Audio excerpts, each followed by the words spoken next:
जाती है, ना कद काठी और ना ही अनुभव। देखी जाती है तो बस दो चीजें, पहला 56 इंच का सीना और दूसरा कुलांचे मारता हुआ जिगरा। ये दोनों एक लड़की के पास थे। ऐसा लगता है 100 साल पहले लिखी बिहारी सतसई की ये पंक्ति देखन में छोटो लगे घाव करे गंभीर, मानो इसी गैंगस्टर के बारे में कही गई। वो कोई और नहीं बल्कि दुर्लभ कश्यप था, जो कि डंके की चोट पर मर्डर करता था। उस पर इस तरह की सनक सवार होती थी कि वो कहीं भी राह चलते किसी को भी गोली मार देता था।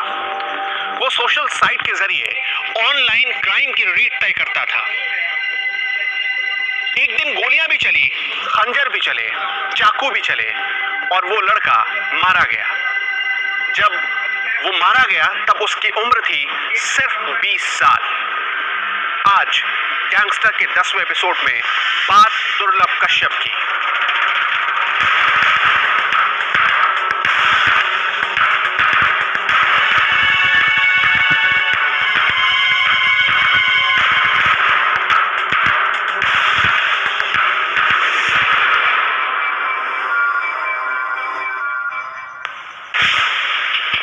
आंखों में काजल, माथे पर तिलक, गले में काला गमछा, कभी छोटे तो कभी लहराते लंबे बाल और हर फिक्र को धुएं में उड़ाती चाल।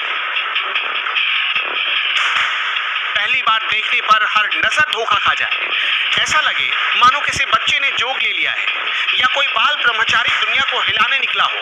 लेकिन ये जितना भोला नजर आता था उतना ही खतरनाक इरादे और तेवरों वाला था। दुर्लभ कश्यप के किस्से एमपी का बच्चा बच्चा जानता है। माएँ अपने छोटे छोटे बच्चों से कहने लगी थी, सो जा बेटा वरना दुर्लभ आ जाएगा। भोली सूरत, दिल के खोटे, नाम बड़े और दर्शन छोटे। दुर्लभ प्रजाति के दुर्लभ कश्यप की यही तो पहचान थी।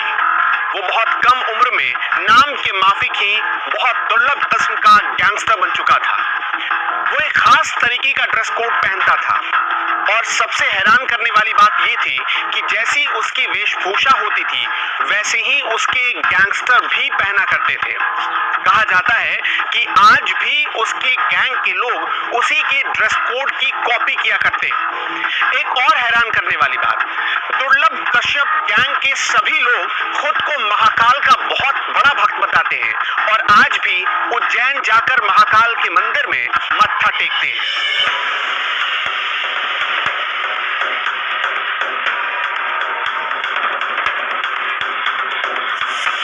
दुर्लभ कश्यप का इशारा मिलने भर की देर होती गैंग के बालिग और नाबालिग बदमाश महाकाल का नाम लेकर कुछ भी कर गुजरने को तैयार हो जाते।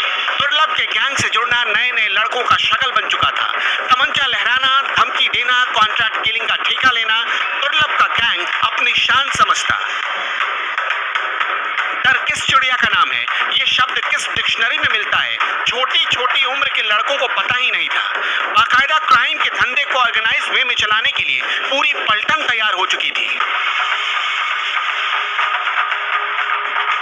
दुर्लभ कश्यप 16 साल की उम्र में गैंगस्टर बन गया और इसके पीछे की कहानी भी बहुत हैरान करने वाली है।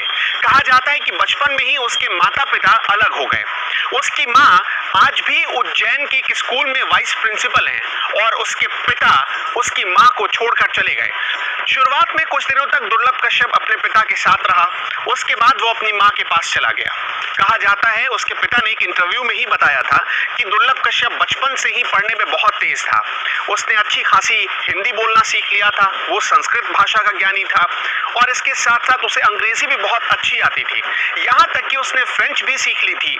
लेकिन किस्मत में कुछ और ही लिखा था।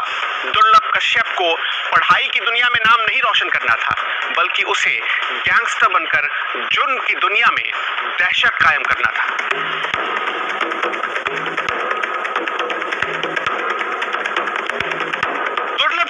बताया कि वो सुबह 4 बजे उठ जाया करता था, बास्केटबॉल खेलने जाया करता था। लेकिन 2016 में दुर्लभ अपनी माँ के पास चला गया। उस साल अप्रैल मई के महीने में उज्जैन में सिंहस्थ कुंभ लगा था। बस इसी सिंहस्थ कुंभ से दुर्लभ कश्यप की जिंदगी 360 डिग्री घूम गई। दुर्लभ देर रात तक कुंभ में घूमता, सिंहस्थ कुंभ में साधु महात्माओं और औघड़ों की जिंदगी को देखते देखते पहले दुर्लभ ने उन जैसा बनने की ठानी, वैसी ही वेशभूषा अपनाई। उज्जैन में उसे मां से खर्चे के लिए एक मुश्त काफी पैसा मिल रहा था। इन पैसों का इस्तेमाल अब वो धीरे धीरे अय्याशी करने में उड़ाने लगा। वो दिन भर दोस्तों के साथ अफीम गांजा फूकता और बदमाशी करता। शौक में बदमाशी करते करते दुर्लभ कब 16 साल की उम्र में हिस्ट्री शीटर बन बैठा, खुद उसे भी पता नहीं चला। बाकायदा गैंग बना लिया, मर्डर के आरोप में एक बार जेल तक हो आया। फेसबुक पोस्ट पर रंगधारी लूट और मर्डर करने का इश्तेहार देने शुरू कर दिए। दुर्लभ और उसका गैंग इसलिए भी चर्चा में आया क्योंकि उन्होंने फेसबुक पर स्टेटस डालकर लिखा, वो कुख्यात बदमाश, हत्यारा और अपराधी है। कोई सा भी विवाद हो, कैसा भी विवाद हो, तो उससे संपर्क करें। कहा जाता है कि दुर्लभ और उसके गैंग के लोगों की फेसबुक आईडी चलाने के लिए बाकायदा एक सोशल मीडिया की टीम बनाई गई थी जो उनकी दहशत के पोस्टर को वायरल करती या दहशत भरे पोस्ट लिखा करती थी। साल 2018 में दुर्लभ कश्यप और उसके गैंग के लोग पकड़े गए। पुलिस ने दुर्लभ कश्यप को प्रेस कॉन्फ्रेंस में पेश किया। उसकी हालत बहुत खराब नजर आ रही थी, उसकी शर्ट फटी हुई थी। उस वक्त तत्कालीन एसपी सचिन अतुलकर ने दुर्लभ कश्यप और उसके गैंग के बारे में डिटेल जानकारी दी थी। पुलिस द्वारा इतनी बड़ी तादाद में ये जो आरोपी पकड़े थे, तो इससे बहुत सी जानकारियां मिली जिससे पूरी गैंग को ट्रेस करने में मदद मिली है। ये उल्लेख किया गया है, आप पढ़ सकते हैं कि स्टेटस में भी, कि ये कुख्यात बदमाश है, हत्यारा है, तीव्र अपराधी। कोई सा भी केस, कोई भी विवाद हो तो संपर्क किया जाए। ये पब्लिक स्टेटस है इस अपराधी का।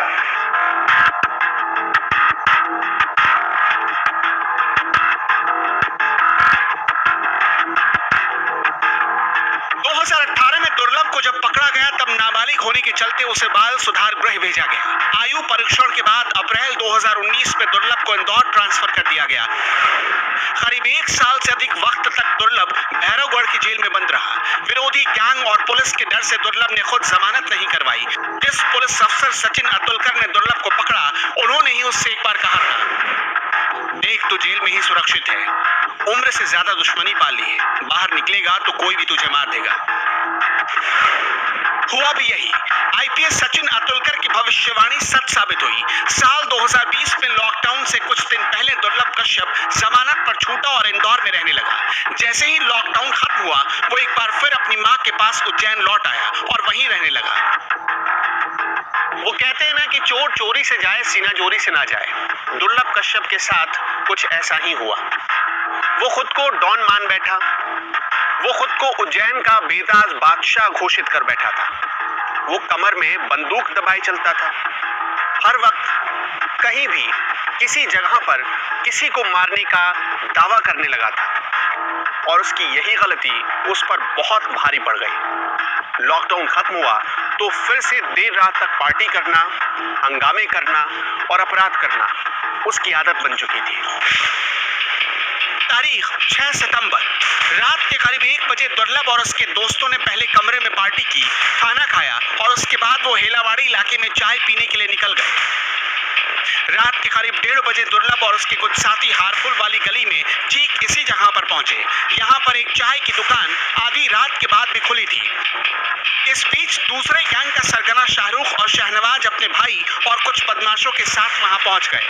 दोनों ही गैंग के बीच अचानक पहले की किसी बात पर बहस हो गई। इस बीच दुर्लभ ने कमर में दबाया तमंचा निकालकर शहनवाज पर फायर कर दिया, जिससे वो घायल हो गया। लेकिन अब तक दुर्लभ के साथी फरार हो चुके थे। अकेले पड़े दुर्लभ को मौका मिलते ही शहनवाज के भाई और साथियों ने घेर लिया। दुर्लभ को चाकू से 34 बार गोदा गया।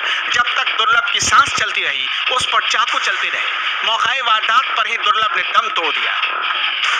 दुर्लभ हत्याकांड के कुछ दिनों बाद मुख्य आरोपी सिराज बाबा उर्फ चाय वाला की जेल में संदिग्ध परिस्थितियों में मौत हो गई। लेकिन गैंगस्टर दुर्लभ कश्यप की कहानी से एक बात जरूर साबित हो गई, क्राइम और क्रिमिनल चाहे बड़े से बड़ा हो या छोटे से छोटा, उसकी उम्र कम होती है। गैंगस्टर या तो जेल में सड़ता है या एनकाउंटर में मरता है या फिर गैंगवार में ढेर हो जाता है।